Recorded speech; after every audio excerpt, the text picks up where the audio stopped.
अब मैं दीदी के आशीर्वचन के पूर्व जबलपुर सिख संगत के प्रधान आदरणीय बब्बू भैया से अनुरोध करूंगा कि हम सबको संबोधित करें। आदरणीय हरेंद्रजीत सिंह बब्बू भैया।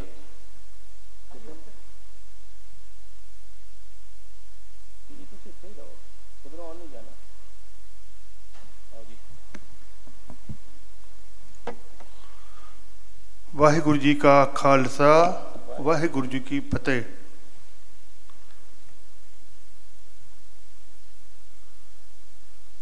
मेरी हिम्मत नहीं है बात करने की। मन मेरा बड़ा दिल से, मैं पूरी संस्था जितनी कमेटी है इनकी, उनका मैं हाथ जोड़कर पैर पड़कर धन्यवाद देना चाहूँगा। बहुत अच्छी शुरुआत की है, इतनी अच्छी शुरुआत की है।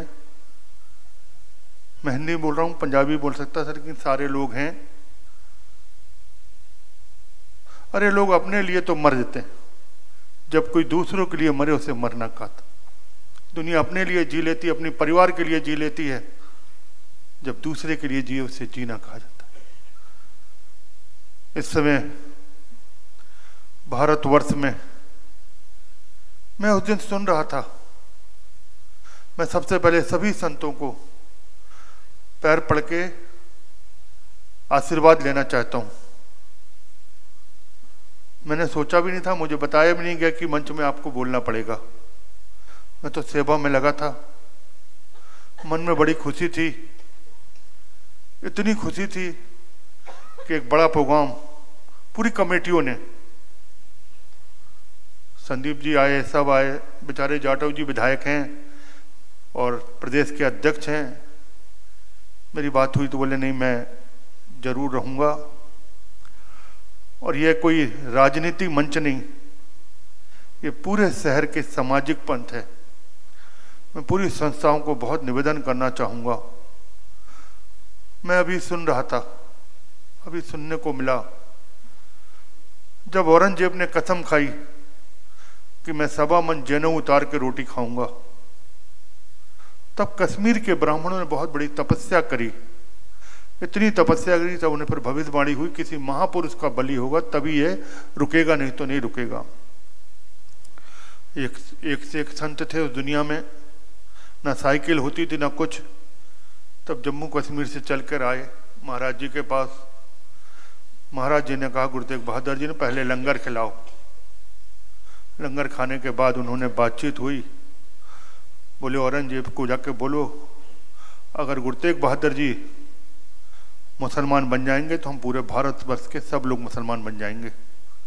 बेचारों ने बलिदान दिया और इस बलिदान में आज दिल्ली में शीशगंज गुरुद्वारा, उनका शीश का गुरुद्वारा, जहाँ सिर उनका नीचे धड़ उनका रकाबगंज गुरुद्वारा, आज ऐतिहासिक गुरुद्वारे हैं।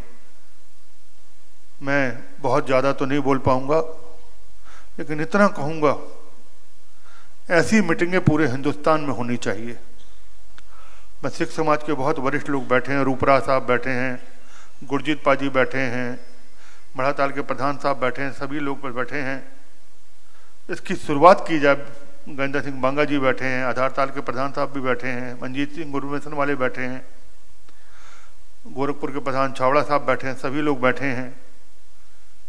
मैं निवेदन करना चाहूँगा इसको पूरे प्रदेश में, अरे अपने लिए तो दुनिया जीती है, जब दूसरे के लिए जो उसे जीना कहते हैं, सब इकट्ठे होकर पूरे देश में, पूरे मध्य प्रदेश में, इंदौर, भोपाल, सब जगह ऐसा शुरुआत करना चाहिए।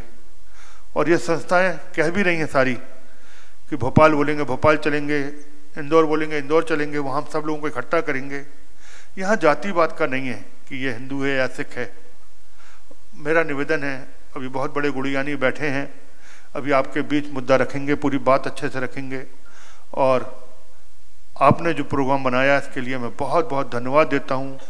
ईश्वर से प्रार्थना करता हूँ परमात्मा आपकी पूरी कमेटी को ताकत दे, हिम्मत दे और आप देश के लिए ऐसे ही आगे बढ़ते जाएं। और मैं एक बात कहना चाहूँगा, जो सत्यता है इस देश में सिखों का बहुत बड़ा योगदान रहा है। शुरुआत से देखें तो इतना योगदान है। अभी मैं दिल्ली में बैठा था, समझने वाली बात है, मेरे से बैठे 3-4 बड़े लोग थे। बोले बब्बू भैया मैं एक बात पूछना चाहता हूँ। मैंने कहा मैं बहुत ज़्यादा गुड़ीगानी इस मामले में नहीं हूँ, लेकिन जबलपुर की कृपा रही, जबलपुर शहर की कृपा रही, जबलपुर के नेताओं की कृपा रही, तो मैं 25 साल लगातार विधानसभा चुनाव लड़ा, मिनिस्टर बना। इस नर्मदा माई की कृपा रही। माँ नर्मदा का बहुत पूरी, मेरी विधानसभा माँ नर्मदा के आसपास ही थी। बोले मैं एक बात पूछना चाहते हैं। मैंने पूछो।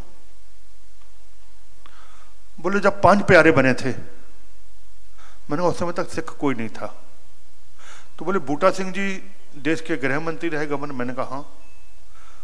बोले वो तो ऐसी समाज से थे। मैंने कहा हाँ ऐसी समाज से थे, और लिखते थे और चुनाव भी वहीं से लड़ते, पूरा परिवार लिखता था। फिर बोले ज्ञानी जेल सिंह जी। मैंने कहा हाँ वो रमगढ़िया समाज से थे, अपने आप को लोहार लिखते थे। मैंने कहा जब 5 प्यारे बने थे तो सब जाति मिलके पहली बार गुरु गोबिंद सिंह जी ने 5 प्यारे बनाए थे, तब उनमें सभी लोग पहली बार बने थे। जितना मेरे को ज्ञान उतना बोल रहा हूं मैं। तो ये आज उसी की उत्पत्ति है सभी समाज की। आप पंजाब जाएं आपको हर समाज मिलेगा, सिंधी समाज भी सरदार मिलेगा, हर समाज मिलेगा आपको सरदार पगड़ी बांधे हुआ, दाढ़ी रखे हुए, गुरुद्वारों के प्रधान हैं। ऐसी समाज के भी लोग सरदार हैं, प्रधान हैं गुरुद्वारों के, हर समाज के हैं। मेरा आपसे निवेदन है, आपने जो प्रयास किया जोड़ने के लिए, मैं सिख समाज के सारे वरिष्ठ बैठे, मैं आपसे निवेदन करना चाहूँगा इसको आगे बढ़ाने के लिए, इसको आगे बढ़ाएं और आगे बढ़ा के जोड़ने का प्रयास करें अपन। अगर ये काम सफल किया तो वाहिगुरु की इच्छा पूरी होगी। मैं पूरी संस्था को बहुत बहुत धन्यवाद देना चाहूँगा। मुझे बुलाया, बोलने का मौका दिया, उसके लिए बहुत बहुत धन्यवाद।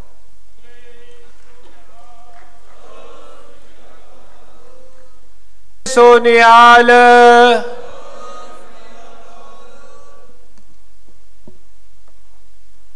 बब्बू भैया के इस उद्बोधन में उन्होंने जो बात कही ये मैंने भी महसूस की। जैसा मैं बता रहा था कि पिछले हफ्ते जब गुरुद्वारा प्रेमनगर में गुरु साहिब का शहीदी पर्व मनाया गया था, तब वहाँ सिख ज़्यादा थे, गैर सिख कम थे। ये बात अंदर बैठती है। जो लोग दर्शन को समझते हैं उन्हें बैठेगी, निश्चित बैठेगी। मेरे जैसे बहुत सारे लोगों के हृदय में बैठेगी कि जिन्होंने हमारे लिए बलिदान किया, हमने उन्हें गुरुद्वारे में या एक पंथ तक सीमित कर दिया। वे सारे समाज के गुरु हैं और उनको वैसा ही पूजा जाना चाहिए जैसे दूसरे गुरुओं को पूजते हैं हम। तो मैं कोशिश करूंगा, इस बार हमारा एक छोटा सा प्रयास है, अगली बार हम एक बैठक करीब 2 महीने पहले गुरु साहिब के शहीदी पर्व के पहले बुलाएंगे। बाजी बैठे हैं, एक बार उनसे चर्चा हो गई है हमारी। और अभी हमारा एक छोटा सा प्रयास है। हमने जितना प्रयास किया अपनी ओर से, जितनी संगत के लोग यहाँ उपस्थित हैं, जितने गैर सिख यहाँ उपस्थित हैं, उनका अनुग्रहित तो हूँ ही। विभिन्न समाजों से हम जरूर संपर्क करेंगे और आप सबको एक बार मीटिंग में जरूर बुलाएंगे और फिर एक बृहद कार्यक्रम की रूपरेखा तैयार करेंगे। मैं चाहता हूँ ये कार्यक्रम इस हॉल से भी बाहर हम मैदान में करेंगे, तब सबको वहाँ बुलाएंगे और संगत भी पूरी आनी चाहिए। जैसे गुरुद्वारा प्रेमनगर साहिब में थी वैसी संगत यहाँ पूरी आनी चाहिए। हम उसको उसी तरह मनाना चाहते हैं और सुप्रभातम आपको आश्वस्त करता है कि हम अगली बार इसको बहुत बृहद स्वरूप में मनाएंगे। बहरहाल हमारे बीच न केवल जबलपुर, मध्य प्रदेश, भारत, बल्कि अखिल विश्व में जिनकी दर्शन को सुना जाता है, जिनके मानस के ज्ञान को भूरी भूरी प्रशंसा होती है, वे हम सब की मार्गदर्शक हैं। जितने राम मार्गी सनातनी हैं, कृष्ण मार्गी हैं, उनकी हम सब की वो प्रेरणा स्रोत है। पिछले दिनों दीदी एक पराक्रम दिवस का आयोजन था, उसमें गीता के पहले श्लोक पे बोल रही थी और मेरा सौभाग्य था कि मैं उसमें तुरंत पहुंच गया। आज व्याख्या उन्हीं से सुनेंगे, आज उनके मन में क्या है, हम सबको कैसे संबोधित करती हैं। मैं सादर सम्मान के साथ दीदी को आग्रह करता हूँ, अगर वो पोडियम पे आना चाहें तो पोडियम पे, हाँ, ज्ञानेश्वरी दीदी को आमंत्रित करता हूँ कि वे आए और हम सबको अपना आशीर्वाद प्रदान करें।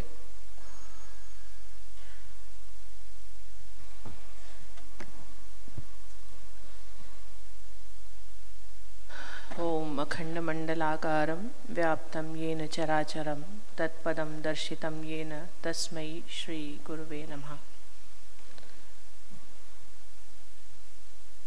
मंच ਦੇ ਉੱਪਰ विराजमान ਗੁਰੂਆਂ ਦੇ ਵਿਗ੍ਰਹ ਨੂੰ ਪ੍ਰਣਾਮ ਕਰਦੇ ਹੋਏ प्यारी साध संगत सारिਆਂ ਨੂੰ सत श्री अकाल।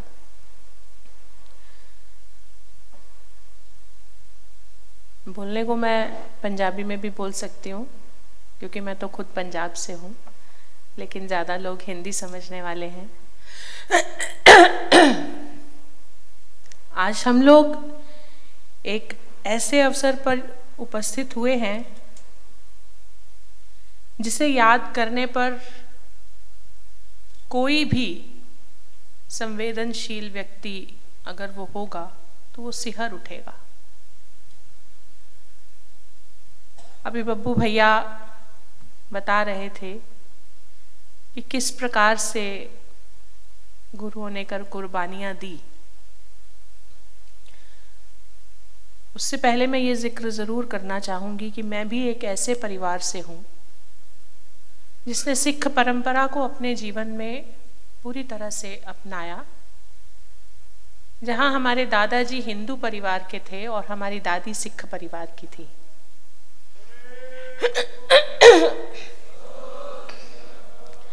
तो बच्चेपन से सिक्खी का संस्कार हमें खून में मिला और टिकाणा भाई जगता जी साहेब, जो भाई कन्हैया जी की पाकिस्तान में गद्दी थी, वो आज भारत में फाजिल बठिंडा के पास गुनियाना साहिब एक जगह है, गुनियाना मंडी, वहाँ वो गुरुद्वारा है।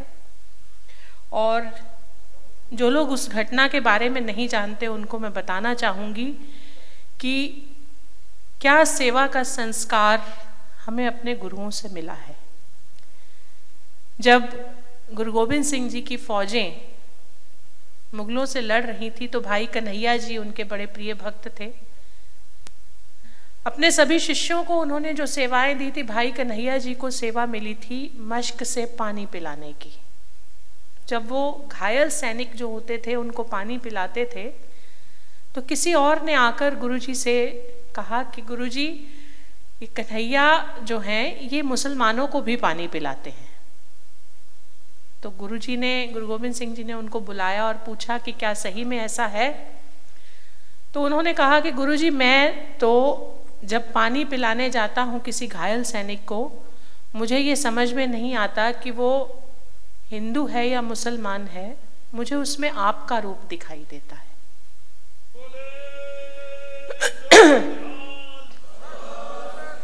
और उस समय गुरुजी ने उनको अपने गले से लगा लिया और तब से भाई कन्हैया जी सेवा पंथ की स्थापना हुई।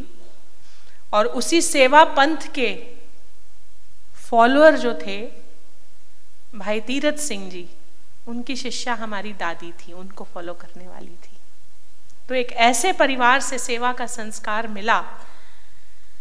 और आज जिनका हम शहीदी दिवस यहाँ मनाने के लिए उपस्थित हुए हैं और बाईं तरफ बड़े साहबजादे और उधर उस तरफ दाईं तरफ बड़े साहबजादे और बाईं तरफ माता गुजरी जी के साथ दोनों छोटे साहिबजादे, आप शुरू से लेके अंत तक जितनी कुर्बानियां हुई हैं, और ये तो वैसे भी पूस की वही महीना है, वही ठिठुरते दिन हैं।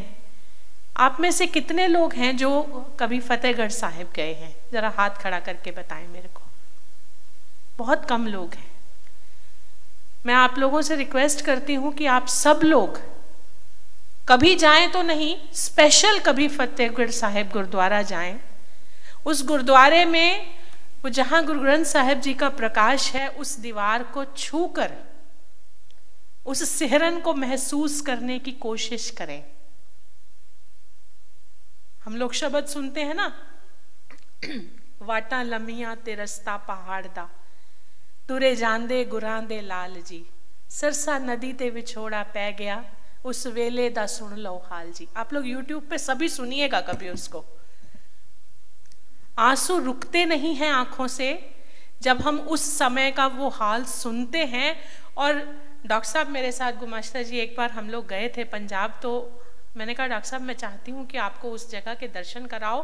तो हमें जाना था चंडीगढ़ से लुधियाना, हम उस रास्ते से गए और गुरुद्वारे में जाकर जो महसूस होता है, वहां जाकर उस दीवार में कैसे वो छोटे छोटे लाल चिने गए थे, उस चीज को आज जो लोग हिंदू और सिख को अलग अलग सोचने की, समझने की कोशिश करते हैं या उसके लिए प्रयास करते हैं, उनको उस जगह पर जरूर जाना चाहिए। और क्या हालत हुई होगी उस समय गुरु जी की, गुरु गोविंद सिंह जी की, और क्या हालत हुई होगी माता गुजरी की, जब वो छोटे छोटे बालक उस दीवार में चुने गए होंगे। कोई बहुत ही पत्थर दिल होगा जो वहां जाकर जिसकी आंख नहीं भीगेगी। हमें याद करनी पड़ेंगी वो कुर्बानियां, वो छोटे छोटे बच्चों के बलिदान, कि किस प्रकार से धर्म की रक्षा के लिए, जिन लोगों से धर्म की रक्षा के लिए वो कुर्बानियां दी गई, आज उन्हीं कुर्बानियों को भूलकर कुछ लोग फिर से उन्हीं का साथ दे रहे हैं।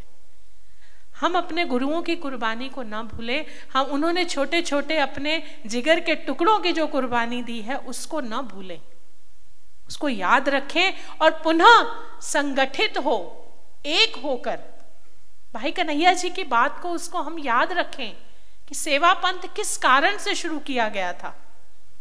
उन चीजों को हम याद रखें और संगठित होकर, क्योंकि हम तभी रह पाएंगे जब हमारा देश रह पाएगा। हमारे गुरुदेव ने एक बहुत सुंदर कविता लिखी है, पूरी पंक्तियां तो एकदम से मुझे नहीं ध्यान आ रही, लेकिन उसकी एक पंक्ति है, हुआ विखंडित देश जगत में, फिर तुम कहाँ ठौर पाओगे, भारत माँ, ऐसा कुछ है, भारत माँ की गोद छोड़कर और जगत में कहाँ जाओगे। इस तरह का है कि भारत माँ की गोद छोड़कर दूजी कोई ठौर नहीं है। हम लोगों के लिए भारत माँ की गोद के अलावा दूसरी कोई जगह नहीं है। और अगर हमारा राष्ट्र विखंडित होगा ना, तो हमें दुनिया में कोई संभालने वाला नहीं है। और राष्ट्र तभी हमारा एक रह पाएगा जब हम लोग एक रह पाएंगे, हम लोग खंड खंड न हो। इसके लिए आवश्यक है कि हम अपने पंज प्यारों की कुर्बानियों को याद रखें, हम गुरुओं की कुर्बानी को याद रखें। हम जब दिल्ली जाएं तो हम दिल्ली के मॉल्स घूमने की बजाय एक बार चांदनी चौक जरूर जाएं, हम शीशगंज गुरुद्वारा जरूर जाएं, हम रकाबगंज गुरुद्वारा जरूर जाएं और 5 मिनट आंख बंद करके उन कुर्बानियों के दृश्य को आंख बंद करके याद करने की कोशिश करें। तब हम अपने अंदर उस जज्बे को ला पाएंगे कि हमें अपने धर्म की रक्षा के लिए केवल अपने आप को नहीं, आज यहाँ पर मैं देख रही हूँ छुट्टी का दिन है, तब भी केवल बड़े लोग हैं, बच्चे नहीं हैं। ये हमें बहुत ध्यान रखना है कि आगे से ऐसे कोई भी कार्यक्रम हो तो हम अपने साथ अपनी अगली पीढ़ी को जरूर लेकर आएं, क्योंकि जो पीढ़ी यहाँ बैठी है वो तो आज से 20 साल बाद, 25 साल बाद कितने लोग रहेंगे नहीं कह सकते, लेकिन आगे की परिस्थितियों को संभालने की आवश्यकता हमारी अगली पीढ़ी को है। तो अगली पीढ़ी को उसके लिए तैयार करना बहुत आवश्यक है। साहबजादों की कुर्बानियां अगली पीढ़ी भी याद रखे, और केवल सिख परिवारों की नहीं, हर परिवार की, हर हिंदू परिवार की, गैर सिख परिवार की पीढ़ी भी याद रखे, तब हम एक हो पाएंगे। वो कुर्बानियां केवल सिख परिवारों की अगली पीढ़ी को याद कराने की जरूरत नहीं है, भारत के हर बच्चे की पाठ्य पुस्तक में वो कुर्बानियां याद कराने की जरूरत है। तब भारत एक रह पाएगा, अखंड रह पाएगा, और हमारा धर्म, हमारी राष्ट्रीयता, हमारा अस्तित्व बच पाएगा।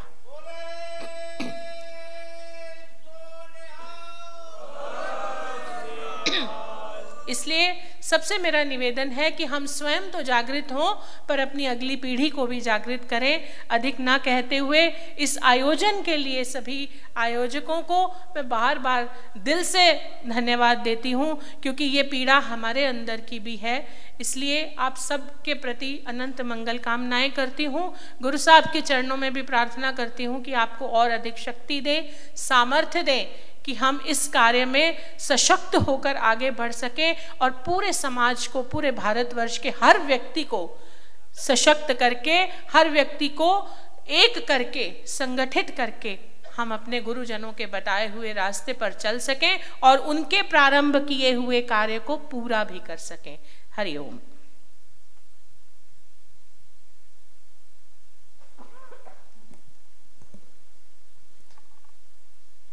दीदी ने अपने आशीर्वचन में जो मूल बात कही वो मेरी जो किताब है उसमें उसको लिखा हुआ है और मार्गदर्शन भी दीदी का ही है। मेरे लिए राष्ट्र प्रथम है, राष्ट्र प्रथम है, धर्म द्वितीय है, समाज तृतीय है और परिवार चतुर्थ है। और इन चारों को मजबूती प्रदान करने के लिए आदमी का स्वयं का मजबूत होना बहुत जरूरी है।